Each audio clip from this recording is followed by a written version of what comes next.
everyone, welcome to my channel. Welcome back if you are returning. I'm happy to see you again. If this is your first time here, I'm happy to meet you. So my name is Megs, and I wanted to do this particular palette because or palette tag, let's finish the sentence there, because of the sheer copious amounts of these kinds of palettes in my particular collection. I would never call myself a basic bitch, but I guess I have a lot of palettes that kind of go into that, that would be part of that realm. And when I think of a basic bitch palette, it's definitely ones that have like bronzes and nudes and champagnes and, you know, warm browns and chocolate browns and those kinds of things. But it's also a palette that I feel that you're super comfortable with, that you can just throw on the eye, and that it's always going to look good and so forth. So that's kind of my definition, and that's how I'm approaching this particular tag.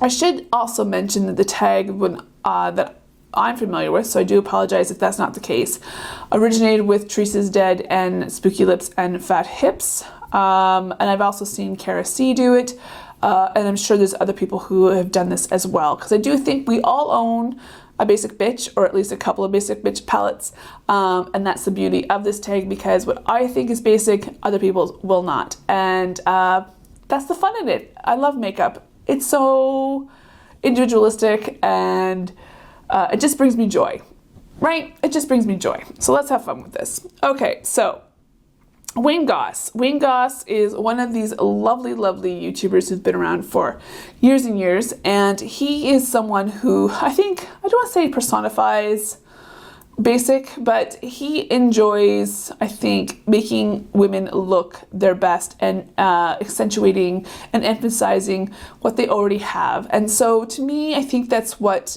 a good representation of kind of like a basic palette. And his first foray into makeup, although he launched brushes, his first palette, I know he had lipsticks prior to this, was this one. This is his first eyeshadow palette. Now I'm sure you can use like this particular color down here as a highlight on the cheeks if you so choose to, because the pan is massive enough to do that. So this is Imperial Topaz. This is kind of basic at its best. It's a luxurious basic palette. It has a nice weight to it. It's got massive pans, good amount of product within it. It's silky, it lasts really nicely and blends beautifully. And I do enjoy it, but I was really hesitant to actually buy it due to, you know, I have these colors in many times over, and I think you can always look at your palettes and think the same thing, like, do I really need this? Do I have it already, you know, 5 times over? I do recommend this one. I do like it, especially if you just like those types of shades. I do think it's worth it. I've had my eyeshadow on now for almost 5 hours. Yeah. And it's still beautifully pigmented. It's not moving anywhere, and it's a beautiful, beautiful palette. Okay, so let's talk about some other palettes that I have. I'm going to talk about my favorite palette. I think I'm going to leave that one until the very, very end. But I want to talk about Natasha Denona. I do own a few of her palettes, both mini and regular size. And my first is this one. This is, I think, my first large palette. Yeah. So this is the gold palette, and you know, people might be a little bit surprised about calling this a basic palette, but I do believe for me it is. With the exception of these two kind of teal colors, everything else is very mustardy, chocolatey brown, warm brown, golds. Those are the kind of colors I feel that I identify with as being basic, because I can throw this on the eye and feel very good about it, and you know, maybe only use like 2 colors, but love it. This is my favorite Natasha Denona palette thus far. Not saying, debating about the bronze, the Metropolis. I don't know. Leave your feedback down below. Next one. I'm gonna stick with Natasha. This is the Biba palette. I did wait to buy this one for quite a while, and while I like it, and it's kind of, again, personifies a basic palette for sure, This is supposed to be a neutral palette, and I don't feel like it's a neutral palette. I feel like you have cool tones here, you have some warm tones, and some neutral tones. With the exception of this palette looks very, very monochromatic. And that's the problem with this palette. While it's beautiful, formulation is beautiful, I do feel there's some things that are very repetitive about this, and the look that you're going to get, I think, is a little bit limited. However, formulation, textures are gorgeous in this, and you know, I don't regret it. I don't regret buying that at all. The next 3 palettes from Natasha are mini palettes that I'm going to talk about. This first one is the gold palette, which is a beautiful companion piece, I feel, to the gold palette. It does have your typical kind of warm brown in the end here, and then you have like your olive green and some more greens here. This goes very, very nicely with the original gold palette for sure. This next one is the Glam, Mini Glam. Now this is a cooler tone. It does have some shimmer to it, and then I'm going to be careful because this is a little precariously situated in the pan because it's a bit broken. But this is a beautiful little 5 pan as well. It's out of the 3, that's my least favorite. The next one is probably tied with the gold, mini gold. This is the Mini Star, and that might be surprising for some because I know this didn't get rave reviews like the nude palette did, or the mini nude. But this gold I love, and this color here, which is kind of a duochrome, are really great. These 3 in the middle are your typical beauty guru YouTube type colors, but I do like that palette. It's been with me on many, many trips when, you know, remember when we used to travel? Let's talk about this next one. This is from Pat McGrath. I promise I do have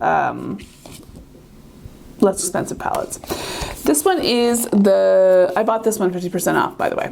This is the Mothership Subliminal Platinum Bronze, yes. I love these types of colors. Now this is as basic as I feel as one can get, but I love bronze, taupes, minks, like minky colors, platinum colors, golds.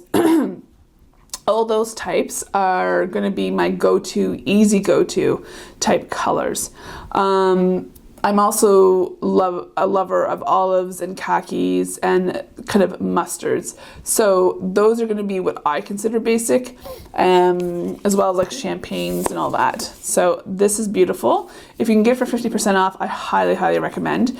This next one is as basic as it gets. This is from Zoeva, and even the title indicates as such. This is the Basic Moment palette from Zoeva. It is to the point where if you're lighter than me, you probably shouldn't pick this up. It is a very, very light, medium, yeah, when your darker colors are down here and they're not even really dark, then you know you're in trouble with tones. So I picked this up in Sephora France and in Paris, and I just wanted to try them out. And I think this is a nice palette for those who don't like to wear a lot of makeup and just want something super basic and super easy.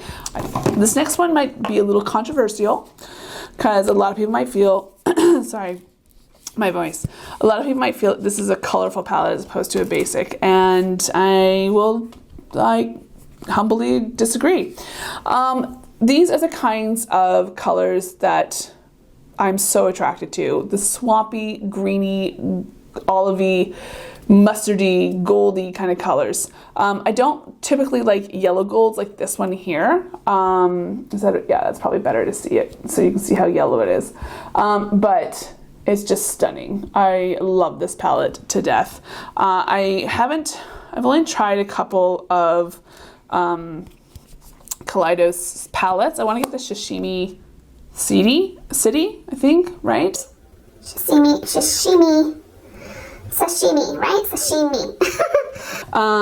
Palette. Because it does look really beautiful, to be honest with you. But again, that's another kind of basic palette, even though there's like soft colors in there.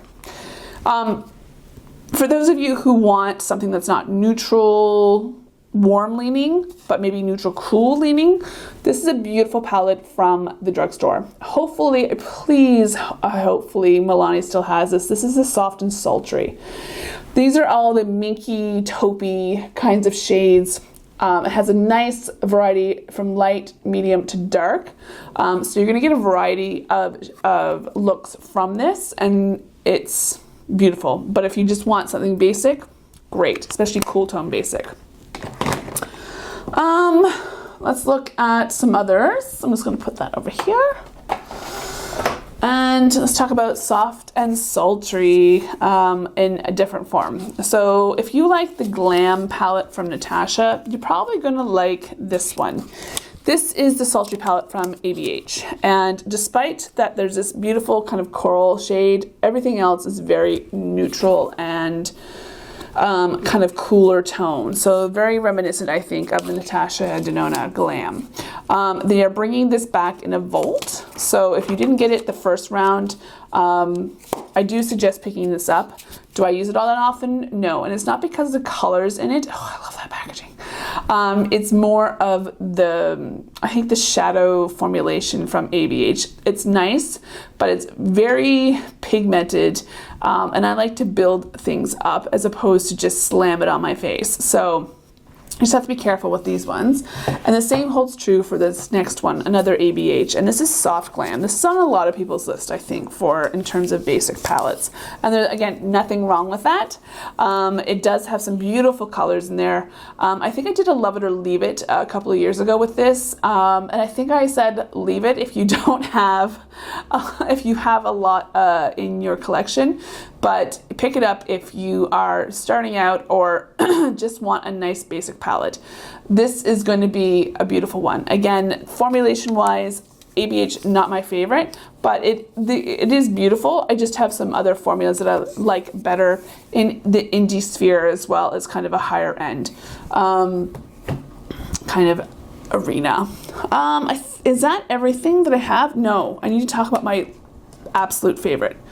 This is the one that I take with me everywhere, and I'm never disappointed when I use this palette. I can go smoky, I can go for daytime in terms of like light, and I can mix it up, and I love this palette. I really wish NARS made this core. This is the Wanted palette, and I have used this on other people that are very different in terms of the coloring to me, blonde hair, blue-eyed, and very fair. I'm about a light, and I can get to a light medium, if not medium, in the summertime. I'm about an NC25 currently, and then will be an NC20 during the wintertime. So that just kind of lets you know, and I have hazily green eyes, even though they look brown. In this, if you come up close, they're green, almost swampy, olivey color. So these types of colors right here are going to bring out that green, and then everything else just works so nicely together. I can deepen it up with this, smoke it out. I can use these colors and this color to kind of have a nice, pretty light daytime. Never disappointed, but this is a basic palette, and I love it.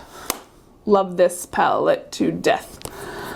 And I think, is that everything? I think so.